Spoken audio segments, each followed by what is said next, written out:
ஹல்லேலூயா. கர்த்தருக்கு ஸ்தோத்திரங்க. எப்படி இருக்கீங்க? உங்களெல்லாம் பார்த்தா ரொம்ப சந்தோஷமா இருக்கு. ஹல்லேலூயா. நான் முதல் பாகத்திலே கர்த்தருடைய ஆலயத்துல என்ன நடக்குது, எப்படிப்பட்ட மனுஷங்க இருக்காங்கன்னு சொல்லி பார்த்தோம். இந்த இரண்டாவது பாகத்துல உங்களை சந்திக்கிறதுல மீண்டும் சந்தோஷப்படுறேன். வாசிங்க. ஆமென். மார்க் 3ஆம் அதிகாரம் எல்லாம் எடுத்துட்டீங்களா? மார்க் 3ஆம் அதிகாரம். ஸ்தோத்திரம். 1 நான் வாசிக்கிறேன், கவனிங்க. மறுபடியும் அவர் ஜெப ஆலயத்திலே பிரவேசித்தார். அங்கே சூம்பின கையுடைய ஒரு மனுஷன் இருந்தான். அவர் ஓய்வு நாளில் அவனை சொஸ்தமாக்கினால் அவர் பேரில் குற்றம் சாட்டலாம் என்று அவர்கள் மேல் நோக்கமாயிருந்தார்கள். அப்பொழுது அவர் சூம்பின கையுடைய மனுஷனை நோக்கி, நீ எழுந்து நடுவே நில் என்று சொல்லி அவர்களை பார்த்து, ஓய்வு நாட்டில் நன்மை செய்வதோ தீமை செய்வதோ, ஜீவனை காப்பதோ அழிப்பதோ எது நியாயம் என்றார்கள். அதற்கு அவர் பேசாமல் இருந்தார். அல்லேலூயா. பேசாமல் இருந்தார்கள். ஆமென். அவருடைய இறுதிய கடினத்த நிமித்தம் அவர் விசனப்பட்டு கோபத்துடனே சுற்றிலும் இருந்தவர்களை பார்த்து அந்த மனுஷனை நோக்கி, உன் கையை நீட்டு என்றார். அவன் நீட்டினான். அவன் கை மறு கையை போல் ஆயிடுச்சு. பாருங்க, இங்க தேவ ஆலயத்துல இந்த இடத்துல 2 வகையான பிசாசு உண்டு. ஒன்று சூம்பின கை உடைய மனுஷன். இன்னைக்கு சபையில சூம்பின கை உடைய மனுஷன் எங்க உட்கார்ந்து இருக்கான்? தேவாலயத்துல. எப்படிப்பட்ட மனுஷன்? சூம்பின கை உடைய மனுஷன். பாருங்க, நிறைய பேருக்கு சூம்பின கைனா 2 அப்படி நேரா இருக்காது. ஒரு கை கொஞ்சம் இழுத்து கிடக்கும். அதற்கு பெயர் சூம்பின கை. சிறியதா இருக்கும், வளர்ச்சி இல்லாம இருக்கும். அதற்கு பெயர் தான் சூம்பின கை. இன்னைக்கு ஜெப ஆலயத்துல, நம்முடைய ஜெப கூடாரங்களிலே அநேக சூம்பின கை உடையவர்கள் உண்டு. எப்படிப்பட்ட சூம்பின கை உடையவர்கள் தெரியுமா? கர்த்தருக்கு கொடுக்காத சூம்பின கை உடையவர்கள். வருமானம் எல்லாம் இருக்கும், நிறைய ஸ்தோத்திர வேலைக்கெல்லாம் போவாங்க, நிறைய சம்பாதிப்பாங்க, நிறைய நிறைய வாங்குவாங்க, நிறைய வேஸ்ட் பண்ணுவாங்க.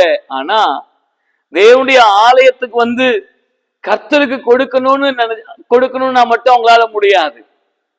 காணிக்கை கொடுக்கவோ தசம பாகம் கொடுக்கவோ அவர்களால் முடியாது. ஏன் தெரியுமா? அவர்களுக்கு சூம்பின கை. தேவனுடைய பிள்ளைகளே, உற்சாகமாய் கொடுக்கத்தில் கர்த்தர் பிரியமாய் இருக்கிறார். நீங்கள் கொடுங்கள், உங்களுக்கு திரும்ப கொடுக்கப்படும். உங்கள் மடியிலே சரிந்து விழும்படிக்கு தேவன் கொடுப்பார். உங்கள் காணிக்கைகளையும் தசம்பாகளையும் பண்டகசாலைக்கு கொண்டு வாருங்கள். இதெல்லாம் தேவனுடைய வசனம் இல்லையா? அவனுடைய வார்த்தையை நல்லா கவனிங்க. கொடுக்கிறதுனாலதான் நீங்க ஆஸ்வதிக்கப்படுவீங்க.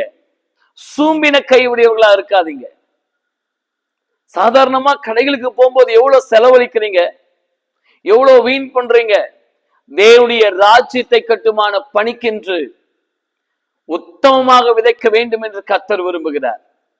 நீங்க போகிற ஆலயத்திலே, நீங்க ஜெபிக்கிற ஸ்தலத்திலே, உங்கள் சபைக்கும் உங்கள் ஊழியருக்கும் கொடுப்பதிலே உத்தமமாக இருங்கள்.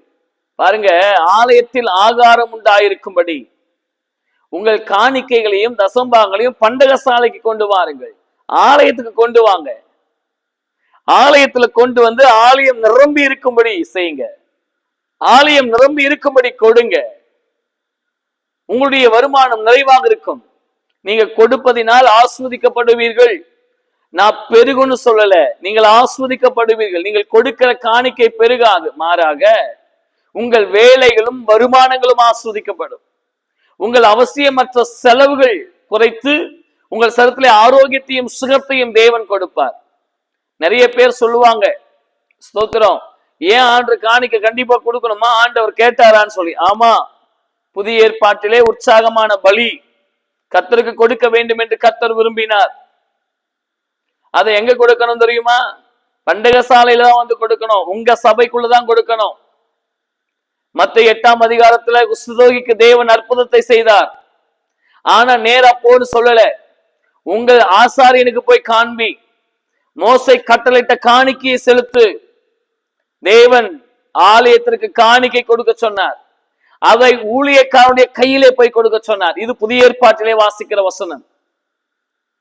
காணிக்க வாங்கல, இல்ல காணிக்க கொடுக்கலன்னா நீங்க அந்தி கிறிஸ்துவின் ஆட்கள். ஏன்னா அந்தி கிறிஸ்து தான் பலியை நிறுத்துவான் கடைசி நாட்களிலே. எனவே தேவனுடைய பிள்ளைகளே, சபைக்கு வரும்போது காணிக்கை கொடுக்கக்கூடியவர்களாக மாறுங்கள். சூம்பின கை உடையவர்களாக இராதீர்கள்.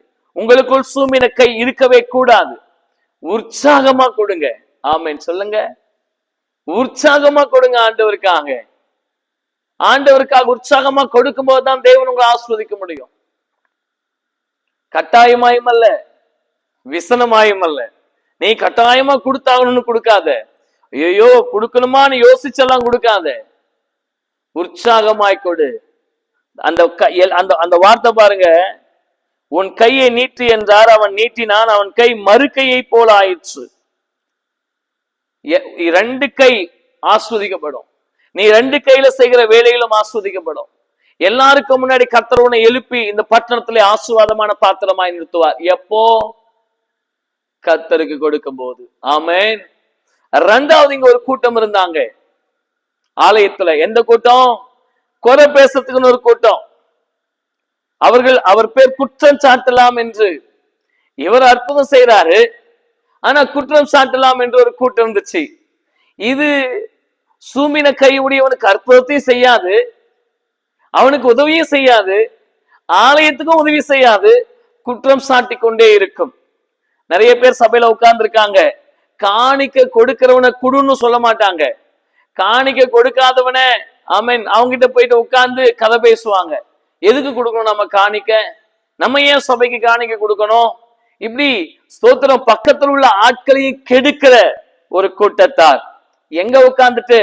ஜப ஆலயத்துல உட்கார்ந்துட்டு. இது கொடுக்கவும் செய்யாது, கொடுக்கிறவனை கெடுக்கவும் செய்யும், அற்புதத்தையும் தடை செய்யும். தேவனுடைய பிள்ளைகளே, இந்த சத்தத்தை கேட்கிறேன் எனக்கு அன்பான தேவனுடைய பிள்ளைகளே, சபை மக்களே, உங்களை கர்த்தருக்கு கொடுக்க கூடாதபடி எவனாகிலும் தடை செய்தால் உங்களுக்கு அற்புதம் நடக்காது.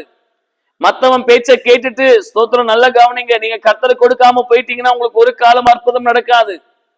இந்த சூமின கையுடைய மனுஷன் கர்த்தருடைய வார்த்தையை கேட்டதுனாலதான் அவனை எல்லாருக்கும் முன்பாக தேவன் எழுப்பி நிற்க வைத்தார், அற்புதங்களை செய்தார். அவன் ஒருவேளை இவங்க பேச்சை கேட்டு வேணாம் வேணாம் நீ போகாத இயேசுநாதர்கிட்ட அப்படின்னு சொல்லி தடை செய்திருந்தால் அவனுக்கு அற்புதம் நடந்திருக்காது.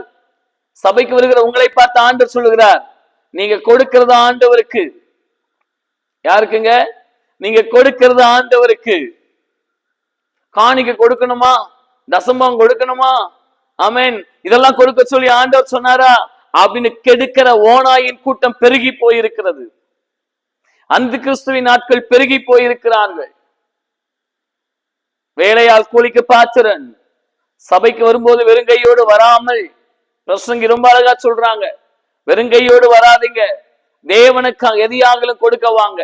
கண்ட இடங்களில் பலி செலுத்தாதபடி எச்சரிக்கையா இருங்க. காணிக்கைகளை நினைச்சவங்களுக்கெல்லாம் கொடுக்க கூடாது. ஆலயத்துல கொண்டு வரணும். உங்க ஆசாரியன் கையில கொடுக்கணும். கர்த்தருடைய வார்த்தைக்கு பயபக்தியோடு கீழ்ப்படிந்து உத்தமமாய் கொடுக்க பழகுங்கள். ஆமென் ஆமென். எத்தனை பேர் விசுவாசிக்கிறீங்க? உங்க கையை தேவன் இன்றைக்கு ஆஸ்வதிக்கிறார். உன் சூமின கை மாறும்.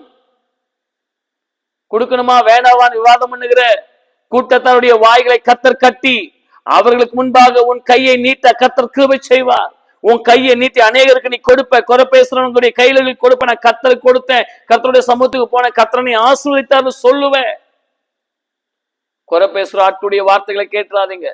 உனக்கு அற்புதம் நடக்க கூடாதபடிக்கு உன் கூட ஒரு கூட்டம் இருக்கும். அதிசயம் நடக்க கூடாதபடி உன் கூட ஒரு கூட்டம் இருக்கும். எச்சரிக்கையோடு கூட நடந்து கொள்ளுங்கள். தேவன் சீக்கிரமாய் வரப்போகிறார். ஆமென். கர்த்தர் கொடுக்கிறவர், நம்மை கொடுக்க வைக்கிறவர். அல்லேலூயா. ஆமென். நம்ம எல்லாம் சேர்ந்து தேவனுடைய ராஜ்யத்தை கட்டணும். ஒருமனப்பட்டு தேவனுடைய ராஜ்யத்தை கட்டணும். கர்த்தருக்காக உங்கள் பணத்தை செலவு செய்யுங்கள்.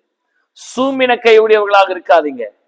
நீங்க கொடுக்கும் போது யாருன்னா கெடுக்காம பாத்துக்கங்க. கர்த்தருக்கு கொடுக்கறத, அது யாரா இருக்கட்டும், கணவன் மனைவி பிள்ளைகள் சபையார் யாரா இருக்கட்டும், யாரும் உங்களை கெடுக்க கூடாது. கர்த்தர்கிட்ட வாங்க, உங்க கையை காமிங்க. உங்க கையில தேவன் பலத்தையும் சுகத்தையும் தந்து ஆமென் அநேகருக்கு முன்பாக எழும்பி நிற்க செய்வார். உன் கைகளின் பிரயாசத்தை நீ சாப்பிடுவாய், உனக்கு பாக்கியம் நன்மை உண்டாயிருக்கும். ஆமென். சொல்லுங்க. கை என்ன மாதிரி சொல்லுங்க. ஆண்டவரே, என் கை ஆசீர்வதியும். என் கை சூம்பி இருக்கிறது. நிறைய இடத்தை சம்பாதிக்க முடியாம சூம்பி இருக்கிறது. கர்த்தருக்கு கொடுக்க முடியாமல் சூம்பி இருக்கிறது. எனக்கு தேவன் அற்புதத்தை செய்வீராங்க. ஆண்டவரே, நான் யாரு பேச்சும் கேட்க மாட்டேன். உங்களுக்கு கொடுக்க வேண்டிய விஷயத்துல கர்த்தருடைய பார்வையில உண்மையா இருப்பான். ஆண்டவரே, என் கையை கர்த்தர் ஆசீர்வதியும். இயேசுவின் நாமத்தில் நல்ல பிதாவே, ஆமென், ஆமென். Praise the Lord.